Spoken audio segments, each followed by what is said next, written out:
right, this book, The Greatest Miracle in the World, it ends with what's called God's Memorandum. And they are four principles that if you chose to truly live by them, they would absolutely radically change your life.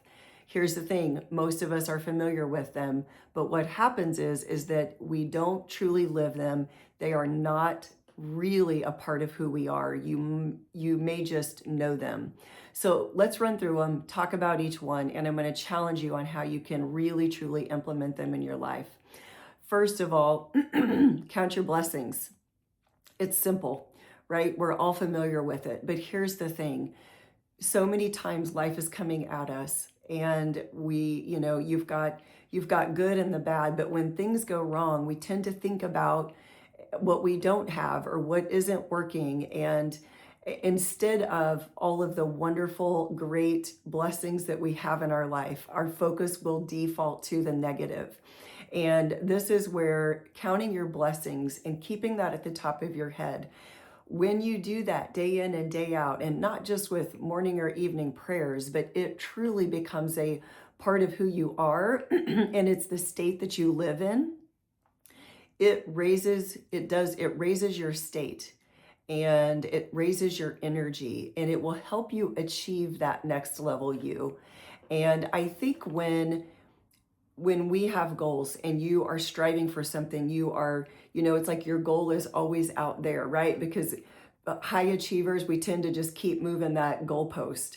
And so then it's like it's never enough and you're always chasing, but that causes you to live through a lens of lack. But there is so much power when you can really sit and be in full appreciation and let yourself feel the emotion of that. Let yourself feel, when you are counting those blessings for yourself. Because again, it is going to raise your energy, it's going to raise your state, and it is going to help you to take action and to move forward on the things that you really want to move forward on. The second principle is proclaim your rarity. And I love this one because guess what?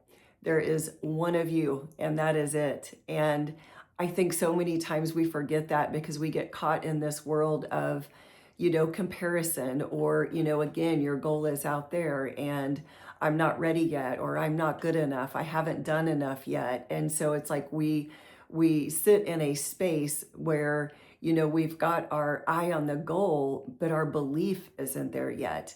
And so when you really, truly proclaim your rarity, it will cause you to increase that belief in yourself.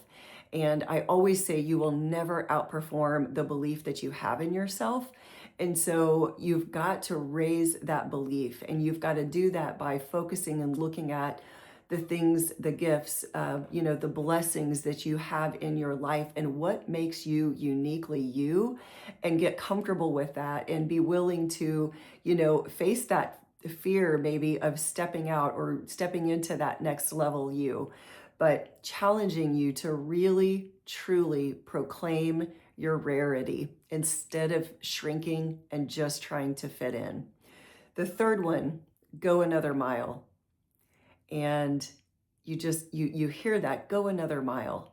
And gosh, I sometimes just think can be a forgotten space. Again, you've got goals, there's things that you want to achieve.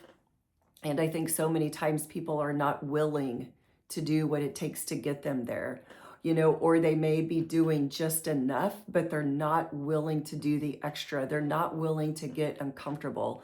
So go the extra mile means that if you think it's going to take X for you to hit that goal or to reach your next level or to achieve something, then guess what? You better go to X, and then you better go another mile. So you've got to put in the reps, you've got to put in the work, and it's simply you hitting that extra, going the extra mile for whatever it is, for hitting your next level. It doesn't come without stepping into fears, without experiencing failures, without having those setbacks. And going the extra mile is you not giving up, you having that grit, and you continuing on.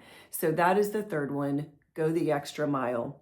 Your fourth one here is wisely choose. You've got the power of choice. And so, your power of choice. And I really like to reflect back on this one as full ownership. When you think about taking full ownership, no matter what is coming at you, good or bad, and we're always going to have that, it is a part of life. And when things happen to you, instead of becoming a victim or playing victim, you have the opportunity to always ask yourself, what can I still control in this situation? What can I still take action on? And so that is you having that power of choice. And so it's encouraging you to use that power wisely, right? Use it to your benefit. Use that power of choice to empower you, to build you up, to help take you to that next level. And when you can take full ownership of all situations, right? And I mean, this is a whole spectrum of things that can come at us in life. And, I have gone through loss, losing my husband, and taking that step back after going through that. And really, truly, it's not like you get through grief, but having a life that looks completely different.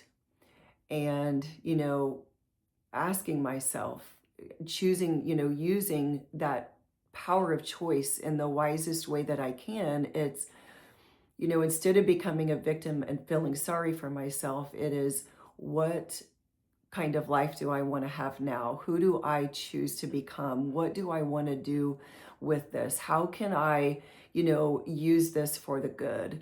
And so, again, whatever it is in your life, I want you to reflect on it, and I want you to think about how you can wisely really use that power of choice that you have. And then it ends with, do all things in love. And that's not just sometimes. It's not when you feel like the other person deserves it. It's all the time in everything you do. If you can show up and you can always look at all situations and you can look through people, circumstances, and things through that lens of love, I think it changes you. And so the four principles here: count your blessings, proclaim your rarity, go another mile, and use wisely your power of choice, and then do all things in love. And when you can incorporate these principles into your life and not just know them, but let them really, truly become a part of who you are, it will impact every single area of your life.